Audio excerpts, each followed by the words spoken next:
रायगडाच्या महाद्वारावरती भगवा दिमाखानं फडकत होता. काही दिवसांपूर्वीच एक थोर पंडित रायगडावरती येऊन दाखल झाले होते. स्वराज्याचं हे गजबजलेलं गोकुळ पाहून हे विद्वत पंडित सुखावून गेले. या स्वराज्याचं हे गोकुळ उभारणारे परमप्रतापी महाराज साहेब शिवाजीराजे आपल्या खाशा खाशा लोकांना घेऊन या पंडितांसमवेत सदरेवर रोज चर्चा मसलत करत होते. कोण बरं हे पंडित? अहो, हे तर साक्षात वेदो नारायण ज्ञान भास्करच. या पंडितांचं नाव होतं विश्वेश्वर भट्ट बिन दिवाकर भट्ट उर्फ गागा भट्ट. काशी क्षेत्राच्या अग्रपूजेचा मान गागा भट्टांच्या घराण्याकडे होता. अपरिमित शौर्य आणि अपरिमित विद्वत्ता यांचा सुंदर मिलाफ या रायगडानं अनुभवला. पदार्थ मात्र तितुका गेला, नुसता देश चिवरला. येणे करिता बहुताला संकट झाले. लोके स्थाने भ्रष्ट झाली, कितेक येथेच मेली. उरली ते मराया आली गावावरी. माणसा खावया अन्न नाही, अंथरुण पांघरुण तेही नाही. घर कराया सामग्री राही, काय करती. काहीच पाहता धड नाही, विचार सुसेना काही. अखंड चिंतेच्या प्रवाही पडिले लोक. 350 वर्षांपूर्वी अशी मरणासन्न अवस्था झालेल्या महाराष्ट्र देशी यवनी अत्याचाराच्या लाटात चहूबाजूंनी उंच उंच उसळायला सुरुवात झाली होती. महाराष्ट्राच्या वैभवाची कीर्त अभिमानानं गाणारा देवगिरीवरचा गरुड ध्वज मोडून पडला होता. नजर फिरेल तिथपर्यंत होता अंधार, गभिन्न अंधार. कानावर पडत होते गोरगरीब रयतेचे आक्रोश, गाई वासरांचं हंबरणं आणि माता भगिनींच्या किंकाळ्या. या अशा भयाण परिस्थितीतही पैठणच्या नाथांनी आपल्या तळमळीचा आणि भक्तीचा पोत पाजळून महाराष्ट्र भवानीच्या दरवाज्यावर मुठी आपटून आपटून तिला साथ घातली. आई जगदंबेचा उदोकार घुमू लागला. दार उघड बये, दार उघड, दार उघड, दार उघड, दार उघड. आणि नाथांची हाक बयेनं ऐकली आणि किल्ले शिवनेरीवर अत्याचारी अंधाराचा विध्वंस उडीत सूर्योदय झाला. शिवरायांचा जन्म झाला. महाराजांनी आणि त्यांच्या जीवलगांनी गेली 30 वर्ष देव मस्तकी धरून या देशी अवघा हलकल्लोळ माजवला. स्वराज्य स्थापना, धर्मस्थापना करून सुखी राज्य निर्माण केलं. स्वराज्याच्या भगव्या धाकानं यवनी सत्तांची निशाणं अक्षरशः ओरबाडून काढली. सरितपतीचे जलमोजवेना, माध्यान्नीचा भास्कर पाहवेना. मुष्टीत वैश्वानर बांधवेना, तैसा शिवाजी नृप जिंकवेना. अशी विदारक अवस्था पातशाह्यांची झालेली होती. जुलमी पातशाह्यांच्या साम दाम दंड आणि भेदाचं उग्र हलाहल सह्याद्रीतल्या या शिवानं लीलया प्राशन केलं आणि स्वराज्याचं रत्न हस्तगत केलं. महाराजांनी केवळ नूतन सृष्टी निर्माण केली. आता या स्वराज्याला हवं होतं स्वतःचं सिंहासन, स्वतःची राजधानी, स्वतःची छत्रचामर आणि स्वतःचा अभिषिक्त राजा. रायगडावरल्या मसलतीतून हा विषय निघालाच आणि गागा भट्ट महाराजांना म्हणाले, महाराज, आपण तो रघुकुलाचे वंशज. इतके सुखी राज्य आपण निर्माण केले. मराठेशाहीची सलाबत पातशाह्यांवर बसवलीत. लक्ष लक्ष घोडदळ सैन्यदळ उभं केलं. मराठी आरमाराचे तो आपण जनक. तरी तुम्हा सिंहासन नाही. यवन राजे तख्ती बैसोनी राज्य करतात, मस्तकी छत्र चामरे धरतात, आणि आपणास छत्र नाही. ये कैसे महाराज? महाराज, आपण तख्ती बैसावे, छत्रपती व्हावे. मराठा राजा वेदमंत्रांच्या घोषात छत्र चामरांकित, ध्वज गज राज दुंदुभी विराजित, सार्वभौम राजचिन्हांकित सुवर्ण सिंहासनाधीश्वर झालाच पाहिजे. हिंदवी स्वराज्याच्या चिरंतन कल्याणासाठी, प्रजेच्या मनात राजा आणि राजाविषयी शाश्वती निर्माण करण्यासाठी, स्वराज्यातल्या अनेक तरतुदी आणि व्यवहारांसाठी राजानं अभिषिक्त होण्याचं महत्व महाराज चांगलं जाणून होते. आणि मग महाराजांनीही अवघे मातबर लोक बोलावून आणून विचार करिता मान्यता दिली. राज्याभिषेक ठरला. राज्याभिषेक, राज्याभिषेक, राज्याभिषेक. अहो, किती गोड बातमी, साखरेपेक्षाही गोड. आपलं सिंहासन, आपला राजा, आपला छत्रपती, आपला सूर्य आणि आपला चंद्र, ही कल्पनाच विलक्षण होती. आता सुलतानांची मिराजदारी अक्षरशः धुळीला मिळणार. ही बातमी रायगडाच्या माथ्यावरून हसत उधळत खिदळत निघाली. महाद्वाराच्या कमानीतून वाऱ्यापेक्षाही जास्त वेगानं बाहेर पडली आणि स्वराज्यात कस्तुरीच्या सुगंधासारखी पसरली. गडागडावर पोहोचली. राज्याभिषेक म्हणजे राजाचं या भूमीशी लग्नच. राज्याभिषेक होणार म्हणजे अभिषिक्त राजाला राजधानी हवी. पण मग राजधानी कोणती? महाराजांच्या मनात रायगड केव्हाच भरला होता. राजधानीसाठी अतिशय योग्य जागा म्हणजेच दुर्गेश्वर रायगड. कारण गड बहुत चखोट, चौतर्फा गडाचे कडे तासल्याप्रमाणे, 1.5 गाव उंच, पर्जन्यकाळी कडियावर गवत उगवत नाही. दौलताबादही पृथ्वीवर चखोट खरा, परंतु तो उंचीने थोडका. दशगुणी रायगड उंच. महाराज रायगडावर बहुत संतुष्ट झाले आणि म्हणाले, हिरोजी, तख्ता जागा हाच गड करावा. रायगडावर गडबड उडाली. राज्याभिषेक. राज्याभिषेक म्हणजे या महाराष्ट्र भूमीचं शिवाजी राजाशी लग्नच. ही भूमी खूप खूप भाग्याची. तिला शिवाजी राजासारखा वर लाभला.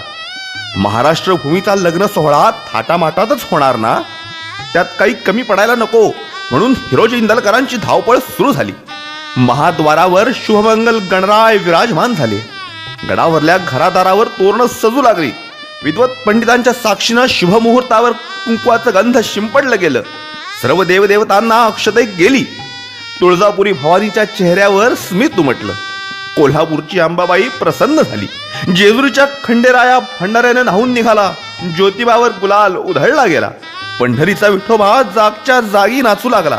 आवातनांची शाही कारकुनांच्या लेखणीतून आनंदानं बेहोश होऊन कागदावर उमटत होती. राज्याभिषेकासाठी लागणाऱ्या एक ना हजार गोष्टींची रायगडावर आवक चालू झाली. 12 महाल आणि 18 कारखान्यांसह अनेक वास्तू झोकात उभ्या होत्या. पाहुण्या रावळ्यांनी रायगड गजबजायला सुरुवात झाली.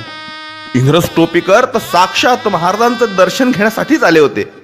हिंदवी स्वराज्याचं सिंहासन रायगडावर आकार घेत होतं. राजचिन्ह सजत होती.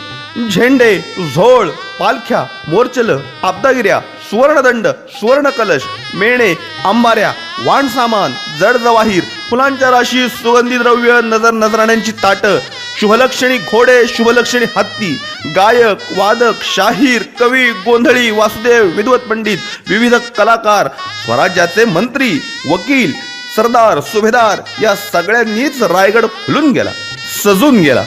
डोळ्यात साठवून ठेवावं असं मराठी राजधानीचं रुपडं शोभून दिसत होतं. रायगडावर आता विविध धार्मिक विधींना आरंभ झाला. मंगलवाद्य वाजत होती. आऊसाहेबांचा मेणा पाचाडहून रायगडावर दाखल झाला होता. कोणत्या शब्दात वर्णन करायचं त्या माऊलीच्या कृतार्थतेचं? आऊसाहेबांनी महाराजांसाठी, स्वराज्यासाठी, स्वराज्यातल्या हर एक लेकरासाठी आयुष्यभर व्रतवैकल्य केली. त्या साऱ्यांचं आज उद्यापन होत होतं रायगडावरती. महाराज साहेब शहाजीराजे आणि जिजाऊ साहेबांनी पाहिलेल्या स्वराज्याचं स्वप्न आज सुवर्ण सिंहासनावर आरूढ होत होतं. आऊसाहेबांच्या नजरेतून कौतुक आणि आशीर्वाद ओसंडून वाहत होते.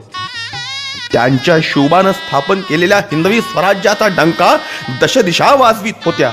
तो सारा सोहळा आऊसाहेब आपल्या आनंदाश्रूंनी भिजलेल्या नेत्रात साठवून ठेवत होत्या. अधीरल्या पावलांनी रायगडावर सप्तनद्या आणि सप्तसागरांचं जल दाखल झालं होतं. या पवित्र उदकांनी महाराजांना स्नान घडणार होतं. महाराजांच्या सर्वांगावरून ओघळताना त्या सप्तनद्या आणि सप्तसागरांच्या जलांनाही रोमांचित व्हायला झालं असेल नाही?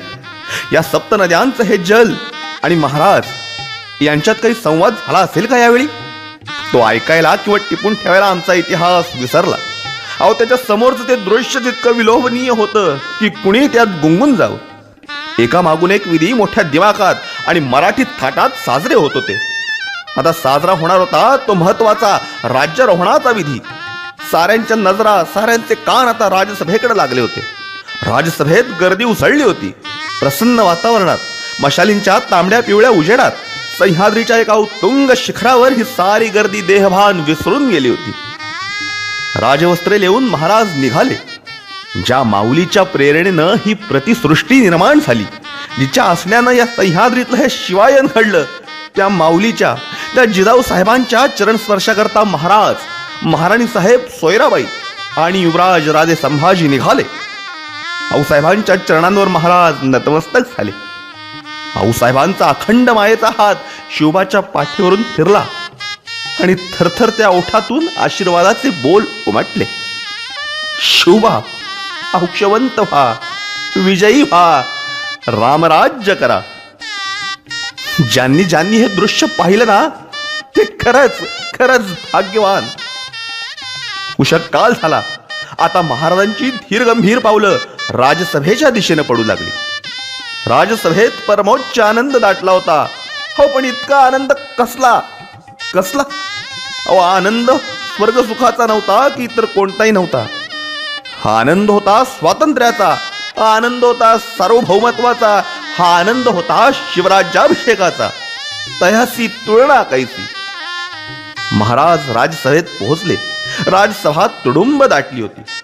स्वराज्याचं सुवर्ण सिंहासन समोर हसत होतं. राजचिन्ह झळाळत होती. पण महाराजांची नजर मात्र काहीतरी शोधित होती. काय काय सारं काहीतरी यथास्थित चालू होतं ना.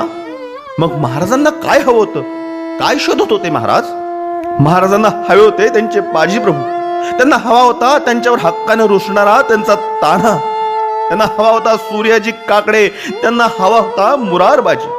महाराजांची नजर शोधत होती बाजी काका पासलकरांना. त्यांना हवे होते प्रतापराव, त्यांना हवे होते बांदल, आणि त्यांना हवे होते शिवाकाशी आणि फुलाजी प्रभू. अहो, कोणाची नावं घ्यायची?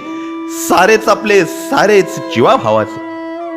महाराजांना सारे तिथं हवे होते. पण हे सारे स्वराज्य कार्यात आपल्या निष्ठेचं आणि कर्तव्याचं माप ओतून केव्हाच निघून गेले. या साऱ्यांच्या आठवणीनं महाराजांच्या नेत्रकडा त्या सुखद सोहळ्यातही ओलावल्या असतील नाही. महाराज सिंहासनाच्या दिशेने चालू लागले. वेदमंत्रांचा घोष चारही बाजूंनी उठत होता. महाराज सिंहासनासमोर आले. त्यांनी लावून सिंहासनाला मुजरा केला. राजसभा डोळ्यात प्राण आणून हा सोहळा बघत होती. महाराजांची तेजस्वी मुद्रा प्रसन्न आणि शांत होती. मुहूर्ताची खटका बुडाली आणि सोन्याचा, परमोच्च सुखाचा, अतीव आनंदाचा आणि महाराष्ट्राच्या भाग्याचा तो क्षण उजाडला. महाराज सिंहासनाला पाय न लावता त्यावर आरूढ झाले. आनंदाचा महाकल्लोळ उसळला. नागाभट्टांनी महाराजांच्या मस्तकी छत्र धरलं आणि आपला उजवा हात उंचावीत उच्चार आवाज त्यांनी आरोळी दिली. महाराज, प्रौढ प्रताप पुरंदर, क्षत्रिय कुलावतांस, सिंहासनाधीश्वर, महाराजाधिराज, राजाश्व छत्रपती की. सारी राजसभा उचंबळून आली. हजारो कंठातून एकच गर्जना उठली. छत्रपती शिवाजी महाराज की जय, छत्रपती शिवाजी महाराज की जय. महाराजांवर अविरत पुष्पवृष्टी सुरू झाली. रायगडाच्या तटावरून तोफा धडाडू लागल्या. स्वराज्यातल्या हरेक किल्ल्यावरून एकाच वेळी फांडी धडाधड उडू लागली. खांजा झणाणू लागल्या, मंजिरी किणकिणू लागल्या, टफ कडाडले, संबळ गरजू लागली, शिंग ताऱ्या शिरशिरल्या, गायक गाऊ लागले, भाट आणि चारण स्तुती सुन्न वाहू लागले, सनई चौघडा घुमू लागला. आनंदानं सारं वातावरण कोंदून गेलं. सृष्टी शहारली, सह्याद्री गहिवरला, दाही दिशा धुंद झाल्या. या साऱ्या कल्लोळानं विजापूरकरांची झोप उडाली. दिल्ली बधीर झाली. फिरंगी आणि टोपीकरांवर जरब बसली. जयघोष अखंड अखंड सुरूच होता. आनंदराम संवत्सरे शालिवान शके 1596, ज्येष्ठ शुद्ध त्रयोदशी शनिवारी उषक्काली महाराज शिवाजीराजे सिंहासनाधीश्वर झाले. या युगी सर्व पृथ्वीवर म्लेंछ बादशाह, मराठा बादशहा एवढा छत्रपती झाला. ही गोष्ट सामान्य न झाली. सिंहासनाच्या अगदी समोर पूर्व क्षितिजावरले किल्ले तोरणगड आणि किल्ले राजगड सुखावले आणि महाराजांना आशीर्वाद देते झाले. उदयोस्तु, उदयोस्तु राजा, उदयोस्तु.